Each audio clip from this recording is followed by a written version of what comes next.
SDM news, मैं हूं रियाज अंसारी। इस वक्त मैं महाराष्ट्र के ऐतिहासिक शहर औरंगाबाद से बात कर रहा हूं और औरंगाबाद में सुबेदारी गेस्ट हाउस है। ये वही गेस्ट हाउस है जहां पर नेताओं की आना जाना लगा रहता है, कई तरह की पत्रकार परिषद होती रहती हैं। आज जिस शख्स के पास मैं बैठा हूं, ये महाराष्ट्र एनसीपी के जनरल सेक्रेटरी, माइनॉरिटी के जनरल सेक्रेटरी है राष्ट्रवादी पार्टी के। और औरंगाबाद शहर के अंदर हम समझते पूरे महाराष्ट्र में बीआरएसपी जो पार्टी हैदराबाद तेलंगाना से जो आई है, उसके अंदर बड़ी संख्या में राष्ट्रवादी के लोग गए हैं। एक तरह का भूकंप आया है। हम समझते हैं कि औरंगाबाद ज़िले के अंदर से इतनी बड़ी संख्या में फूटना कहीं ना कहीं बहुत बड़ा संकेत और बहुत बड़ा संदेश निकल के जा रहा है। सर, क्या कहेंगे? आपके बारे में भी बहुत अफवाहों का बाजार गर्म है कि आप कभी तो सुनने में आ रहा था कि एमआईएम में जाने वाले, लेकिन फिर बाद में पता चला कि पूरी बड़ी संख्या में राष्ट्रवादी के लोग उसमें गए हैं। बीआरएसपी में तो हो सकता है कि आप उसमें जाने वाले हैं, ऐसा सुनने में आ रहा है। मैं सलीम पटेल वाहेगांवकर, महाराष्ट्र प्रदेश राष्ट्रवादी कांग्रेस पार्टी का जनरल सेक्रेटरी।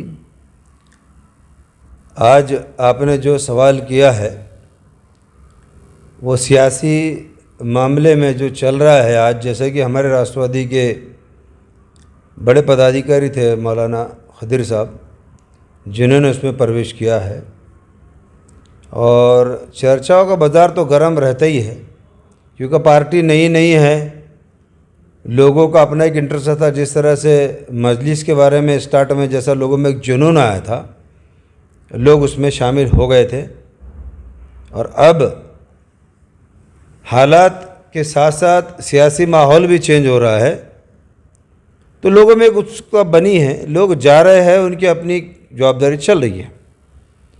रहा मेरे ताल्लुक़ से, मेरे साथियों के ताल्लुक़ से, कई चर्चाओं में हमारे साथियों का हमारा भी विषय निकला था, हमारी भी अपनी चर्चा हुई थी। इसी गेस्ट हाउस में हमने गुज़िश्ता कुछ दिनों पहले हमने अपने साथियों के साथ यहाँ मीटिंग ली थी पार्टी के मामले में। जिस तरह से हवाएं चल रही थी, हमने एक मुखी निर्णय लिया कि हम लोग सिर्फ इस वक्त पार्टी के साथ रहेंगे, क्योंकि पार्टी की इस वक्त जो हालात है वो सही नहीं चल रही है औरंगाबाद के अंदर, इसलिए हम पार्टी के साथ जुड़े रहेंगे। हमारा बीआरएस में जाने का सवाल ही पैदा नहीं होता।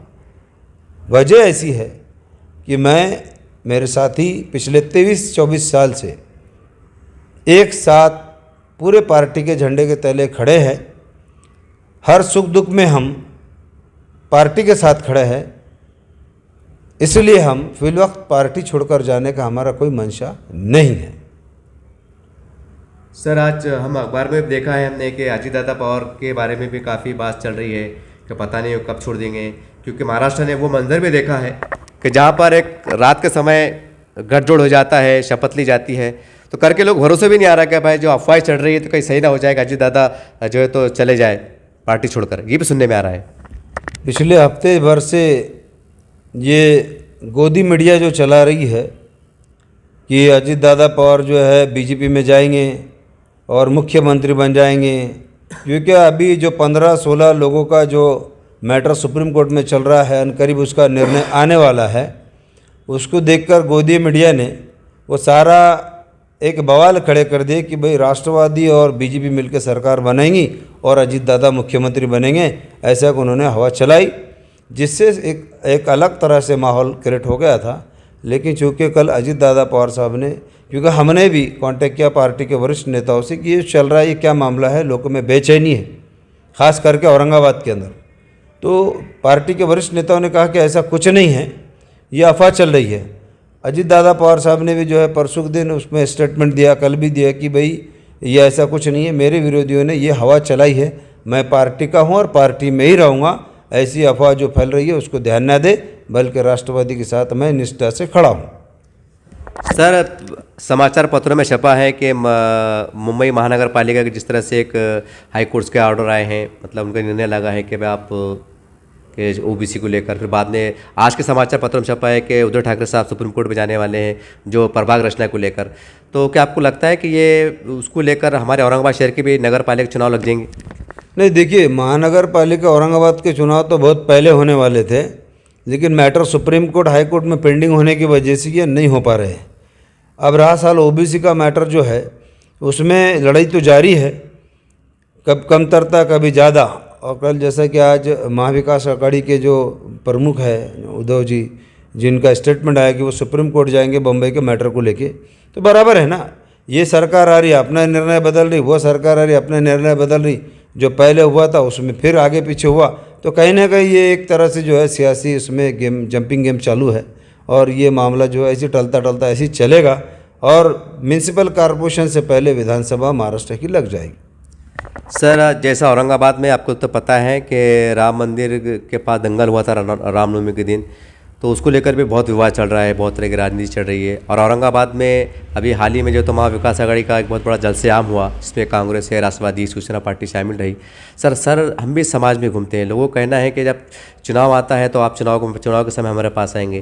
जैसा लोगों ने आपकी तरफ भी इशारा किया है कि भाई आप कांग्रेस के, राष्ट्रवादी के, शिवसेना के मिलकर जो दोषी है तो उनके घर पर मत जाइए ना, उसका वो विषय अलग है। लेकिन जो बेकसूर है, आपको लगता है सारी बात जमाना गवाही दे रहा है, तो आपके तीनों पार्टियों के जो शहर अध्यक्ष होते हैं, जिला अध्यक्ष होते हैं, जाना चाहिए ना, समाज को मैसेज जाता है ना कि भाई हमारे साथ अगर अन्याय होता है तो हमारे पास सेकुलर पार्टियां हमारे साथ रहती हैं। ये आज मार्केट में, समाज में चर्चा चल रही है। देखिए, पहले तो जो राम मंदिर का मुद्दा हुआ था और जो बच्चे पकड़े गए, मैं पहले तो उन वकीलों का जिन्होंने निःशुल्क सेवा दी है और बेलौस होकर उन बच्चों के लिए मदद किए, कोर्ट में खड़े रहकर, मैं अपने तहे दिल से उनका शुक्रिया अदा करता हूँ। तमाम वकीलों का, जिसमें गैर मुसलमान भी है, ऐसा नहीं कि सारे मुसलमान ही हैं। अच्छा। कई गैर मुस्लिम वकील भी है जो कि मुसलमान बच्चों के लिए उन्होंने कोर्ट में खड़े रहकर अपनी बाजू रखी, जिसमें निःशुल्क, उन्हें पैसे नहीं लिया। और उसमें कुछ वकीलों की नाराज़गी हुई किसी वजह से लेकर, वो आप भी जानते हैं, मैं भी जानता हूँ, क्योंकि कोर्ट में हम भी जा रहे थे, लेकिन हम किसी कैमरे के सामने आकर हमने अपना वहाँ कुछ ऐसा दिखाया नहीं। देखिए, हमारे डेलीगेशन और हमारा जो बोलना था वो कहीं ना कहीं हमारी इस बात को सुनी गई कि भाई जो रियल उसमें एक्यूज़ है या रियल उसमें जो करने वाले हैं उन पर एक्शन लेने में हमारी कोई जो है तो वो नहीं है, विरोध नहीं है। लेकिन जो बेकसूर बच्चे पकड़े गए या पकड़े जा रहे हैं उनको कहीं ना कहीं ब्रेक लगना चाहिए। और मैं समझता हूँ हमारे सीपी साहब ने उस पर ध्यान दिया है।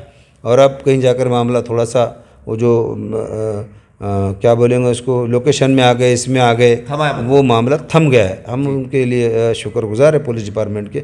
जो दोषी है उन पर एक्शन होना चाहिए तो हमने बोले। और दूसरी बात मैं बताऊंगा आपके चैनल के माध्यम से, इस बारे में रियलिटी क्या है और किस वजह से बच्चे हमारे आज जो फंसे बेकसूर, वो मैं आपको रमज़ान के बाद इस पर बड़े स्पष्ट खुलकर बोलूँगा, बोलने वाला हूँ।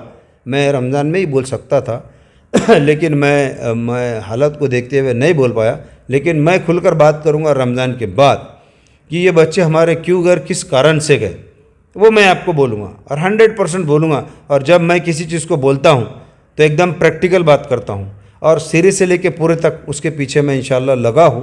कुछ चीज़ें मैंने उसमें कलेक्ट किया हूँ।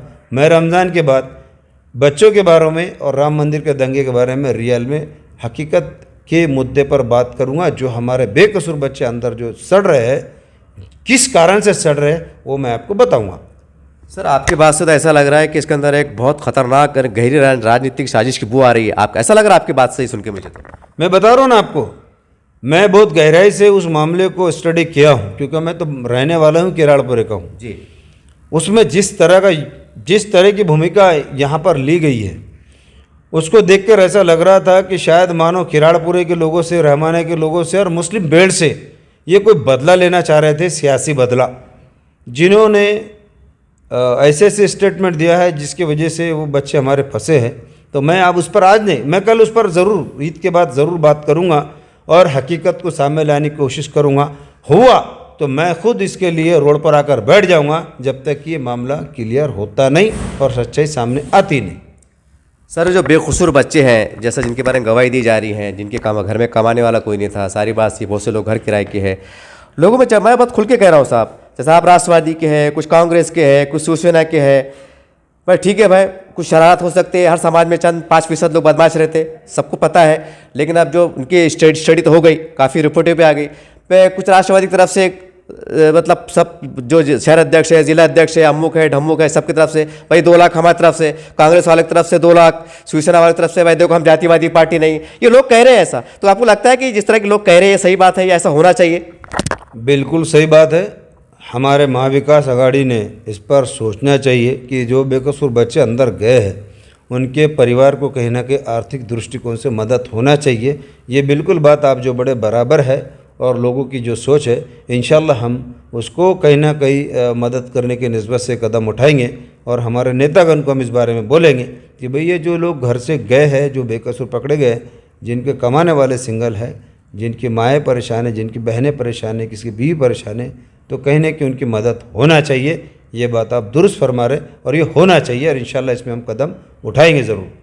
सर, ये मैंने मदद देने की बात इसलिए की क्योंकि अभी 2 रोज़ पहले एक ग्रुप है, मतलब वो एमआईएम के समर्थक कह सकते हैं आप, उनके कार्यकर्ता बोलिए, फ्रेंड सर्कल बोलिए, तो उन्होंने आपस में कैसा एक पैसे जमा करे, तो वो इतनी बड़ी रकम होगी कि भाई गरीब बच्ची जिसका इंतकाल हुआ उसकी जो घर में 2 शादियाँ हैं, एक लड़का एक लड़की की शादी हो जाएंगी, एक कुछ और बच्चा कुछ इंतकाल हुआ उसको कुछ वो एक 50,000 के या 1 लाख के आसपास देने वाले, अभी वो चल रहा है, मेरी बातचीत हुई, 1-2 दिन में बात साफ़ हो जाएंगी।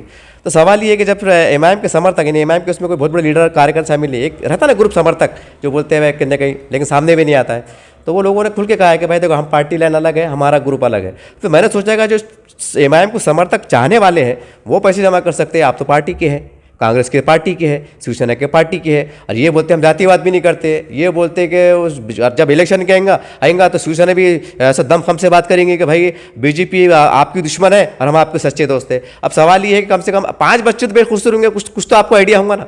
ऐसा छोड़ी कि हर बात कानून अपनी जगह सही है, लेकिन कुछ बातें ऐसी होती है साहब, जैसे कि आप शाम के 4 बज रहे हैं, अब 4 बज रहे हैं, अगर मैं बोलूँ दिन के 2 बज रहे हैं तो नहीं, आप मानेंगे नहीं, और इसमें कुछ गवाही की जरूरत नहीं है कि 4 बज रहे बल्कि कानून से परमिशन, ऐसा है क्या? कुछ बातें ऐसी होती है जो कानून से हटकी भी होती है लेकिन कानून के लेवल में जाती है, मैं इसलिए पूछा आपको। अरे बात दुरुस्त है आपकी। देखिए वो बच्चों के बारे में अब वकील लोग तो लड़ रहे बेचारे, रहा उनकी मदद करने का मसला, तो बहुत अच्छी बात है कि एमआईएम समर्थक हो या अदर पार्टी के हो, अगर वो ये काम करे तो उनको मेरे तरफ से दिल से मुबारकबाद है, अच्छा कदम है, हम भी करेंगे इंशाल्लाह।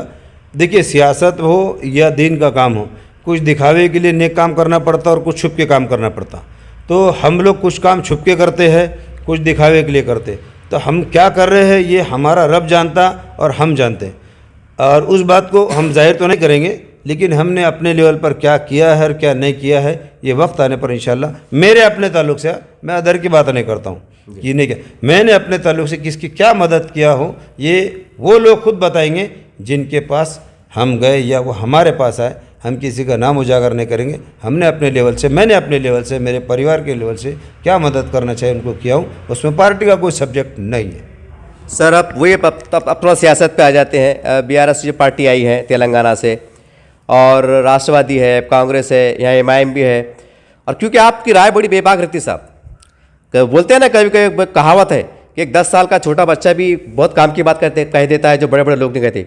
10 साल की बच्ची की मिसाल में इसलिए दिया क्योंकि लोग कहेंगे यार वो तो छोटे मोटे कार्यकर्ता है। मैंने एक कमेंट में ये भी पढ़ा था कि यार क्या चिल्लर नेता है। मैं फ्रैंकली कह रहा हूँ, जैसा आप फ्रैंकली कहते हैं ना, मैं भी बड़ा बेगबाक कहता हूँ करके मैं आपको वजाहत कर दिया कि ये पार्टी आने से लोग खुलेआम कह रहे हैं कि वोटों का बंटवारा होगा और बीजेपी बासानी जीतेंगी। ये जनता में चर्चा है, इसको आप कहाँ तक सही मानते हैं? देखिए एक तरह से जो माहौल के अंदर जो चर्चा चल रही है, और एक कान पे हमारे बात है, क्योंकि हम हर दिन सुबह बाद फजर के हम एक नुक्कड़ बैठक लेते हैं आज़ाद चौक पे, आप देख सकते हैं सुबह में, और उसमें माशाल्लाह अच्छे अच्छे लोग, काबिल लोग रहते हैं। लोगों का ये बोलना है कि भाई ये डिवाइडेशन फॉर वोट, जिस तरह से एमआईएम हो गई, जिस तरह से बीआरएस हो गई, जिस तरह से अदर्स पार्टी हो गई, ये एक वोट 30% वोट और 70% वोट की लड़ाई है। यहाँ महाविकास आघाड़ी 70% पर है और 30% पर बीजेपी लड़ रही है जी। 28% पर उन्होंने सरकार बना ली है और 70-72% होकर भी वो सरकार हमारी नहीं बन पाई, क्योंकि डिवाइडेशन हुआ है वोटों का। लेकिन मैं आपको बता देता हूँ, आज आप लिख कर ले लो कि ये बीआरएस हो या अदर पार्टी हो, यहाँ महाविकास आघाड़ी का ही डंका बजेगा, या आप दिमाग के अंदर ले लो। नई पार्टी को लोग नए तरीके से देखते हैं। वो हैदराबाद की पार्टी थी, ये एक हैदराबाद की पार्टी यहाँ आई, इन्होंने भी कितना उजाला गिरा है ये सब ने देखे। अब ये भी यहाँ आकर क्या कर पाएंगे ये सबको मालूम है। महाराष्ट्र हमारा सेकुलर है, यहाँ सेकुलर पार्टी चलेगी अभी सेकुलरिज्म के अंदर जो लोग जुड़े हैं, ठीक है, थोड़ी नाराज़गी हो सकती है, इसमें कोई शक नहीं, लेकिन जिस पार्टी के यहाँ पर खासदार साहब हैं उनको लेकर माहौल आप सर्वे कर लो, लोगों में किस तरह की चर्चा चल रही है, लोग खुलकर क्या बोल रहे हैं। हमारे बोलने से बेहतर है कि लोग आप उनसे पूछ लेना। तो लोग परिवर्तन चाहते हैं अब, क्योंकि मैं में और हम में बहुत बड़ा फ़र्क है। तो अब हम महाविकास आघाड़ी का ही डंका बजेगा, यहाँ बीआरएस के आने से कोई फ़र्क नहीं पड़ने वाला, ये फैक्ट है। सर, ये आपका भाई जवाब, इसका जवाब भी समझ सकते हैं आप, ये सवाल भी समझ सकते हैं कि औरंगाबाद की जनता में ये भी चर्चे में, मैं भी काफ़ी लोगों से मिला हूँ, उस्मानाबाद और औरंगाबाद, इसके अंदर ये 2 सीट ऐसी रहेंगी महाराष्ट्र में, चाहे लोकसभा की हो कि विधानसभा की हो, यहाँ पर इनकी शिकस्त होंगी, क्योंकि इनके नाम पर जो नामांतर का विवाद आया है, इसको लेकर ये 2 जिलों के हद तक लोग बहुत नाराज़ है। हो सकता है महाराष्ट्र में आप कामयाबी झंडे गाड़ दें, लेकिन यहाँ पर आप नाकाम होंगे, इसके बारे में क्या कहेंगे? ऐसा लोगों में चर्चा है। बिल्कुल हम नाकाम नहीं होंगे, क्योंकि औरंगाबाद था, औरंगाबाद है, औरंगाबाद रहेगा। हमको न्यायपालिका पर विश्वास है, 24 तारीख को उसका निर्णय अनकरीब आ जाएगा। नाराज़गी होती है ना, नहीं थोड़ी होती है, लेकिन सब नाराज़ नहीं हो सकते। एक तबका होता है दोनों समुदाय में, 100% या 90% लोग नाराज़ हो सकते हैं, ऐसा नहीं है। जज्बाती जो लोग होते हैं, जिनके अंदर एक जज्बा होता है, हमारे अंदर भी जज्बा है, हम भी आखिरी दम तक उसमें लड़ाई लड़ रहे कि भाई औरंगाबाद रहे, और औरंगाबाद ही रहेगा। जब कोर्ट उस पर फैसला दे देगा तो बात ही ख़त्म। सियासत करने का तो सवाल ही नहीं। कुछ लोग होते, गोदी मीडिया इसको चला रही है, ऐसा हुआ तो ऐसा होगा, ऐसा कुछ होने जाने वाला नहीं है। यहाँ महाविकास आघाड़ी का एमपी रहेगा, एमएलए रहेगा, और महाविकास आघाड़ी की म्यूनसिपल कॉरपोरेशन रहेगी, आप ध्यान में ले लीजिए। से आपने सलीम पटेल साहब की बात को सुना।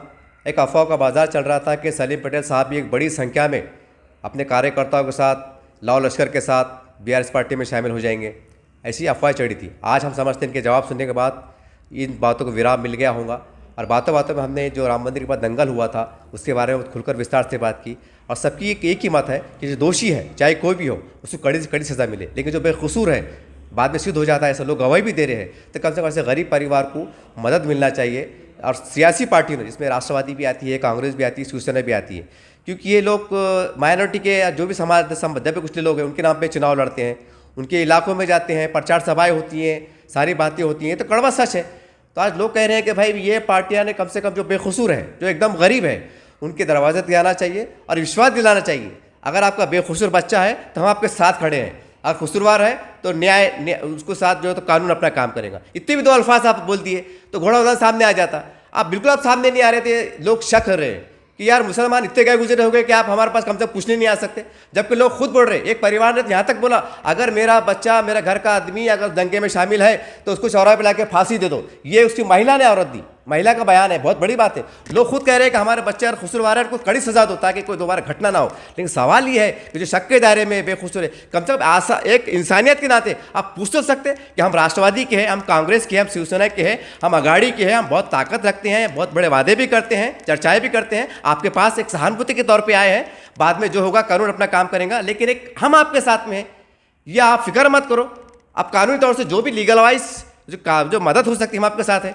ये मैं नहीं कह रहा हूँ साहब, ये चर्चाएं चल रही है। जब इलेक्शन आएंगे ना, जब पिटारा फूटेगा तो आप सुन नहीं सकेंगे, इतने बातें पैदा होंगी। खैर, मैंने एक इशारों में कह दिया, मेरा मकसद खाली एक जागरूकता लाना है, और ये बातचीत दरमियान जो हुई ये जनता की अदालत में है। अब क्या सही है क्या गलत है ये आप तय करिए। उससे रियाज अंसारी और मेरे साथ कैमरामैन जिशान अंसारी के साथ देखते रहिए SDM न्यूज़ चैनल।